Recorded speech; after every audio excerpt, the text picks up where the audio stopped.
curioso la justificación que se daba. La justification qui était avancée pour recruter des enfants est curieuse. Les enfants sont plus loyaux. Ils ont moins peur au combat. Ils sont mieux disposés à obéir aux ordres. Ils sont plus obéissants. Ils ne demandent pas d'augmentation de salaire. Ce qui fait que les enfants étaient plus appréciés par les armées.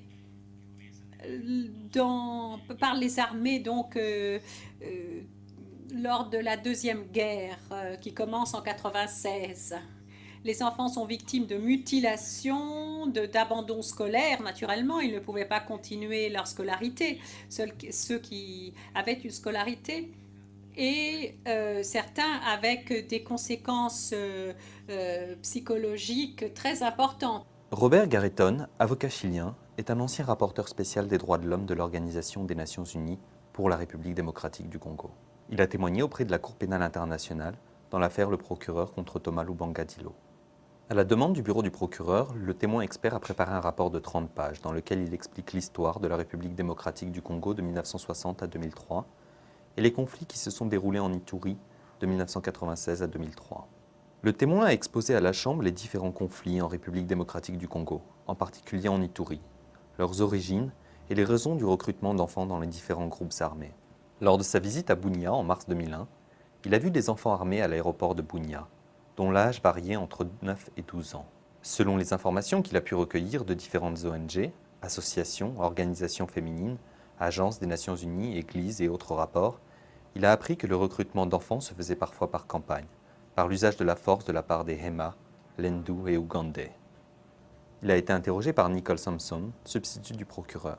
Dans votre expérience, quelle est en général la gamme d'âge des enfants qui sont recrutés pour servir dans les forces armées au Congo?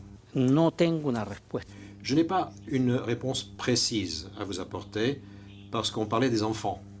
Et dans les entrevues et conversations, quelqu'un disait même des enfants de 8 ans, même de 9 ans. Mais il n'y a pas... Personnellement, je n'ai pas fait d'enquête approfondie sur cette question. Vous avez dit à la Cour précédemment, concernant cette visite à l'aéroport de Bunia, quand M. Bemba avait fait ce commentaire, selon lequel ces enfants, en fait, pouvaient appartenir à un groupe ethnique de petite taille. Vous avez dit que c'était scandaleux. Est-ce que vous pourriez expliquer à la Cour pourquoi vous avez eu cette impression? Je voyais les enfants à l'aéroport de Bunia. Je les ai vus sans M. Bemba. J'ai vu les enfants et ensuite j'ai rencontré M. Bemba pour une entrevue qui, en raison de ses activités, m'a demandé que nous nous rencontrions le soir, ce qui pour moi posait un certain problème, mais je n'avais pas le choix. La réunion a lieu chez lui. Chez lui, donc, je lui ai parlé et je lui ai dit, aujourd'hui, j'ai vu à l'aéroport de Bunia des enfants. Non, hier, c'était la veille. J'ai vu hier à l'aéroport de Bunia des enfants qui se trouvaient là. Est-ce que vous pourriez me dire, comment pouvez-vous me dire que vous ne recrutez pas d'enfants? Et il m'a dit, Monsieur Garretón, ici, il y a des ethnies dont les enfants sont très petits et peut-être avez-vous fait une confusion et ce ne sont pas des enfants soldats, ce sont des jeunes mais de petite taille. Voilà le dialogue, mais ceci n'a pas été dit en présence même des enfants, c'était le lendemain donc. Et c'est ce qu'il m'a dit concernant ces enfants et c'est là qu'il m'a dit il m'a dit nous allons les démobiliser s'il y en a.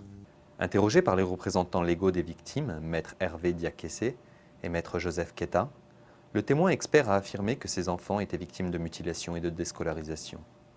Ils étaient soumis au genre de vie des adultes et ne recevaient en guise d'éducation qu'une éducation militaire, nullement celle que tout enfant normal devrait recevoir. Il a affirmé également que les autorités congolaises et la communauté internationale étaient au courant de ce recrutement d'enfants dans les groupes armés.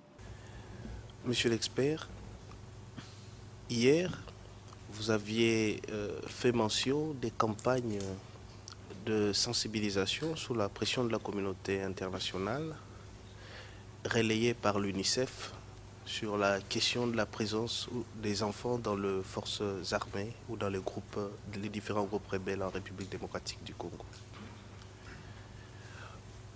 À votre avis, pouvait-on raisonnablement concevoir qu'un responsable d'un de ces groupes ait pu de bonne foi ignorer que les recrutements des enfants faisaient l'objet d'une campagne de sensibilisation?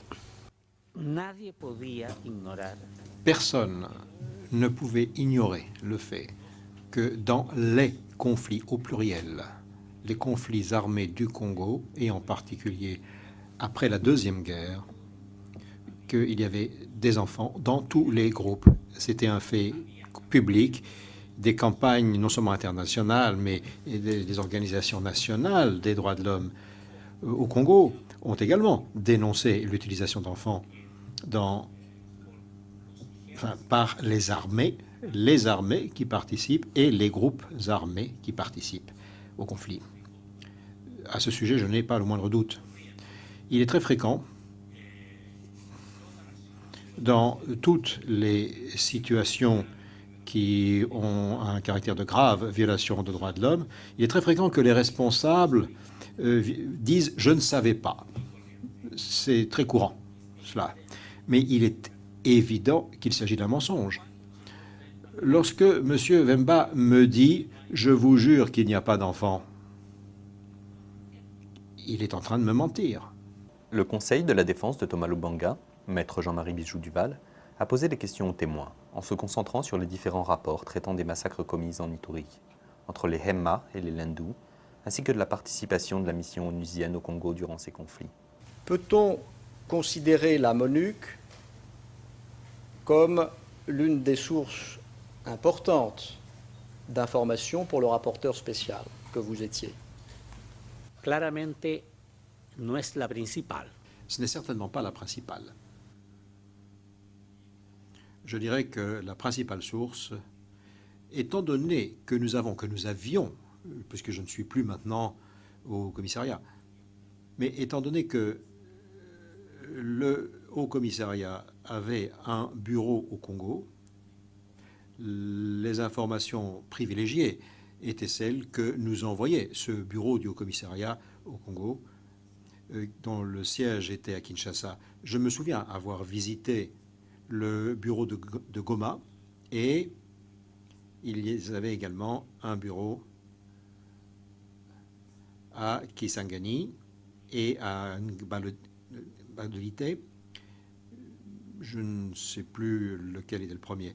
Mais ce sont là nos principales sources d'information. Ce Haut Commissariat aux droits de l'homme, organe des Nations Unies, est donc votre principale source d'information, c'est cela? Una de las principales. Une des principales sources, car pour moi, un rapport présenté par ASADO, Association zaïroise, c'est un Z, ASADO, des droits de l'homme. Après, que s'appelle le pays Congo, ASADO avec S, Association africaine pour les droits de l'homme, c'est une source très très importante. La même chose, Voix de son voix, qui a un bureau dans plusieurs endroits au Congo. Et ce sont les deux principales organisations des droits de l'homme, plus l'autre commissariat aux droits de l'homme. Et entre eux, il y a un certain contrôle. Hein? Si le bureau de haut commissaire nous dit pas une affaire, Assado le critiquera pour ça, finalement, il y a une certaine concordance. Le témoin anonyme numéro 89 a commencé son témoignage qui se poursuivra la semaine prochaine.